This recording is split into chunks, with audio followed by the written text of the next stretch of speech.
here's the one thing that can't happen before this NBA trade deadline on February 8th. All right. If you like this, if you agree, if you disagree, if you hate it, put in the comments. We want to hear from you. Ben, what is it? We must be on the lookout for the Cleveland Cavaliers trading that Brooklyn Nets pick for a top-tier NBA player. Yeah, I 100% agree. And they've gone through a rough patch, the Cavaliers, as of late. Mm-hmm. And most people tend to jump on the Cavaliers have fallen off bandwagon, right? It happened last season. You know, they went through a bit of a rough patch. So, like, this is the year they're not making the championship. Seems every year. They happen to bounce back.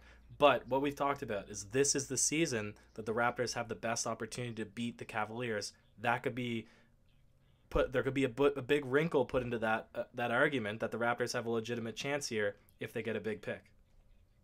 Yes. So we both agree. This happens every year. The Cleveland Cavaliers have a tough January, December, February time. And then right around the trade deadline, they make a move and then they bounce right back. We know a LeBron James team isn't going to be in the slump the whole season. But this, as the struggles have been an annual thing, the trades at the deadline have been an annual thing too. We look back a couple of years ago, they traded for Iman Shumpert and J.R. Smith. Mm-hmm. They've made moves for Channing Frye, the Raptor killer, I know, 2 years ago now. The J.R. Smith, Iman Shumpert was, I think, the first year LeBron was there.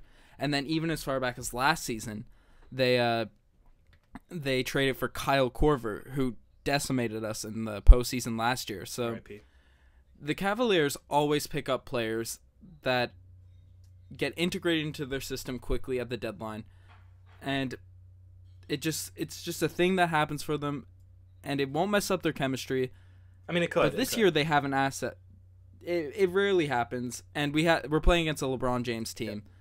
So even though they're in a bit of a slump now, I believe they'll bounce back.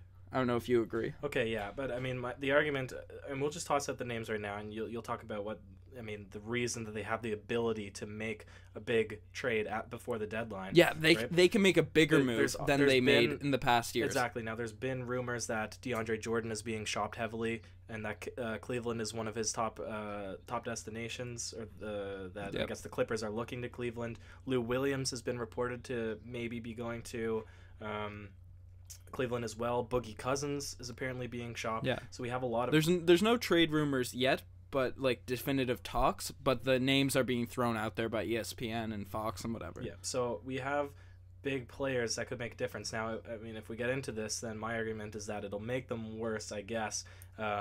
Potentially, well, it will evidently for a stretch, right? And then it depends on where they seed. Yeah, short term. The real impact that they would have in the playoffs. But I think that the real reason that the Raptors are able to dominate Cleveland like they did last game that they played against them is because of the big men. So I think that if they got a DeAndre Jordan, regardless of his offensive ability, or a Boogie Cousins, who's the best center in the league, it's going to hurt the Raptors a lot. Oh, yeah, for sure. All right.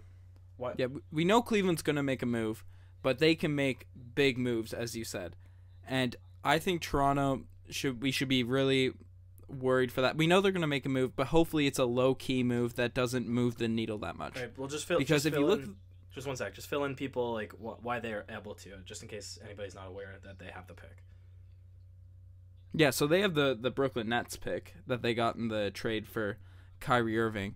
And obviously the Brooklyn Nets, they've been better than expected, but they are still one of the lower seed teams in the NBA. So that pick has a lot of value. I know a lot of teams are looking for that as an asset. So as you've mentioned all the big names, well, I mean, they're 13th. They're 13th, so I mean, the potential is there that the Cleveland could have a number 1 or like top 5 pick, and this is a really good draft class. If people aren't aware, go check it out. Mm-hmm. All right, so now get into it. Yeah, but we would want Cleveland to keep that pick because we don't know the future of LeBron James. We don't know if he's going out west, if he's going to Houston, the Lakers, the Spurs. Names are being thrown out every day. But even if they keep that pick and LeBron James, that number 1 pick won't be such an impact next season. But if they get a superstar player in what we believe is the best chance the Raptors have had to make it to the finals, that would be a huge roadblock for the team. Yeah. Okay, so now just I mean, okay, so for like in my standing right now is we see that the Cavaliers are going through a funk, right? They're 3 for 7 in their last 10, a couple of blowouts in their last 6 games. The 2 games that they won was Orlando, and they were only by 4 and 1 point margins. So I mean, they're really really struggling right now. You said that they were bashing Kevin Love in the locker room. So I mean, there's a lot of chemistry imbalance. There's lots of stories coming out today that Isaiah Thomas is being a snitch, that they're angry that Kevin Love left a game with an illness, questioning whether he was sick or not. Apparently, Cavs players are really frustrated with Isaiah Thomas's play. I've heard a rumor, I'm not sure if it's true, that Kevin Love is frustrated with LeBron James. There's just a lot of stuff going on right now. Yeah. Just a lot of drama that is affecting their It's like a play, grade 7 girls they've been basketball awful. team. just all fake nails and arguments. But I mean, okay, but the issue that I see, it's I love that. Like we said.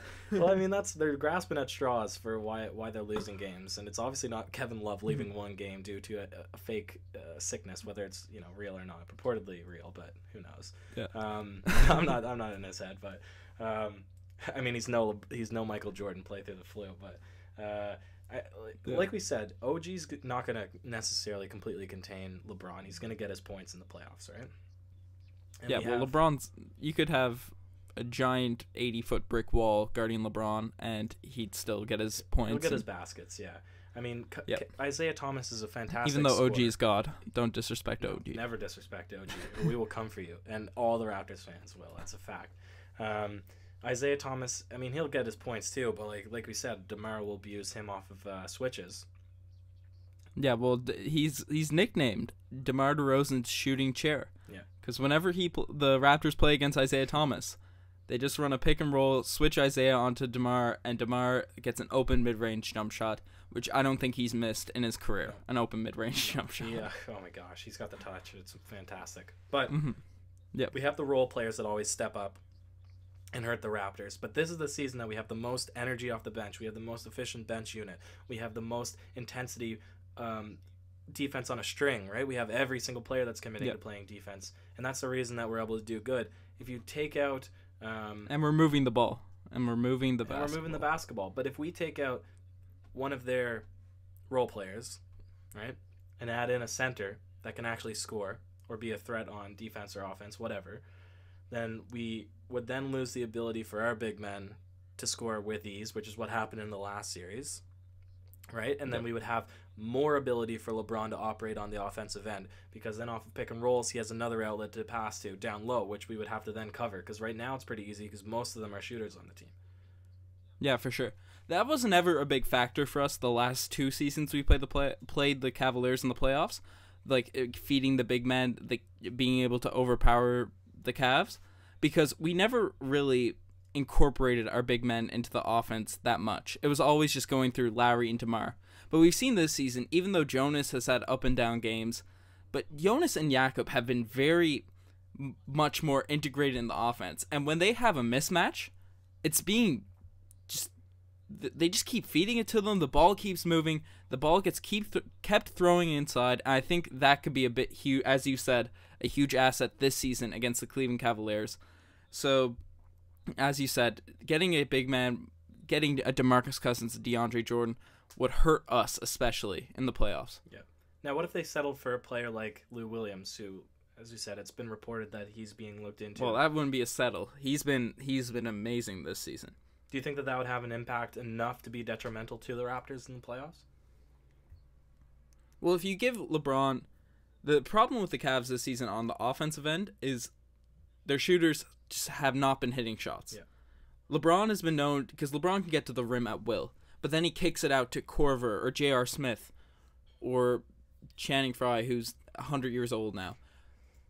But they all get open threes. Yeah. And then that's how they kill you. Because if you don't help on LeBron, it's an easy dunk. If you do, he kicks out to Love. He kicks out to one of these guys to bury a three, to kill you. Mm-hmm. So the problem with the Cavs this season is they have had no shooters. If they get Lou Williams, they're getting one of the hottest players in the NBA this season from the three-point line, from outside scoring, and it gives another option for LeBron James to play off the ball. So, although the Cavs' biggest issue right now is the defensive end, they usually shore that up by playoff time, and Lou wouldn't help that much in that area. That's true. But then we also don't have to he's a really good player. He is a good player, and we don't have to look at chemistry as a big issue in integrating Lou Williams into the lineup because he's a sixth man. That's been his role, right? So we're not putting him he started this. Is he starting on his team right now? With the Clippers this season. I still thought he was coming off the bench. He was at the very beginning of the year, but with all the injuries that they've had over there in LA, okay, fair enough. He's been given the starting role. But he is comfortable in playing sixth man, right? Oh yeah, and he's able to produce. He's a hot and cold player, but he's able to come off the bench and splash, right? Yeah. Well, I mean, we know, as Raptors fans, so, sixth man like Lou will. Yeah, him and all of his ladies. But I mean, the one thing about Lou Williams is like it'd be kind of the same thing as Isaiah Thomas. Then you have two really undersized guards on the floor. So I just hope that is true. We'd be able to take advantage in that respect. I mean, I think that, I wouldn't want to see a big trade happen. I think big men more than anybody else that they could pick up, and I could be surprised because they could pick up some, gifted player like a Paul George kind of, not Paul George, but like somebody of, a similar skill set. Yeah, the Thunder said they're not trading Paul George. That's confirmed this year. They've said that, but you never know. Yeah, teams always say that sort of stuff. Yeah, and we made maybe they'll get traded to the Raptors, as we said in our blockbuster deals that everyone took super seriously. To a lot of refutation, but I guess the banter wasn't really picked up, but that's fine too. Yeah, I don't know. I'd love Paul George on the Raptors though. Oh, it would be fantastic. That'd make me very happy. But okay, listen, let's break it down really quick here, just before we finish. Right now, I'll hit you with two questions. Right now, if we have to play the Cavaliers in the second round, like let's say they don't pick it up time enough to finish second seed. Let's say the Cavaliers finish at like fourth or something like that, right? And we play them second or third round before the Eastern Conference Finals. Would we current lineup all healthy versus Cleveland current lineup all healthy, 6-7 games, would we beat them? Just would we? Well, if we played them right now, yes, I believe we'd win. Okay. Yes, with all the turmoil they're going through. Let's say that they just the rosters constructed constructed as they are, but playoff time. Yep. It's hard to vote bet against LeBron James' team, but the thing about this season is, I believe the Raptors are more confident now than they've ever been going into a playoffs, even though we're only midway through a season. We killed the Cleveland Cavaliers already. We'll see how our next few matchups with them go. But whenever we've played Cleveland, there's always been this sense of defeatedness before we go in. There's a quote of DeMar DeRozan saying, after, I believe, our first blowout loss last playoffs, that if we had LeBron James, we would have won too. I don't think we have that attitude anymore going into the playoffs. The Cavs are still a really good team. I think they're definitely the most talented team in the Eastern Conference, but it's all mental with the Raptors going and be able to show what they can do. And I believe we're capable of beating the Cavaliers with all of their struggles without having Kyrie this season, switching him for Isaiah. I think we're definitely capable if we come in with the right mindset. And I believe a trade for another superstar might hurt that confidence a bit. That's my question now. Yeah. All right. That's what you believe with the current lineup. So finish it off on this. Yeah. If the Cavaliers trade their pick and get an all-star caliber player, lineups match up to lineups, or roster matched up to roster, would the Raptors beat them? Well, it would definitely be tougher. Do you think it's possible, though? It's definitely possible. We just got to go in with that confidence. The Raptors are a really good team. When we're confident in the system we're running, we don't fall back into traps. We are confident. They're confident in their teammates, so they swing the ball. They don't run into that ISO mess that we like to get into. I believe it's very possible. This is the best chance we have this year, whether they get an all-star or not. But I believe the momentum and the energy and the confidence will be much at a higher level if they don't make the trade. Yep. And it all depends on who they get as well. Yep. No, I totally agree. All right. Let us know what you think. A couple hot takes there. I'm sure that people have some strong opinions. You know, a couple people let probably us jump know. in and say the Celtics are going to win. This conversation is null, but let us know what you think. Let us know you agree. Maybe you want the Cavs to trade the Brooklyn pick. Yeah, we'll talk about the Celtics and the Cavs in the Eastern Conference in future videos. Yeah. Anyways, subscribe to the Raptors Digest, and thanks for listening. Nice plug. Later.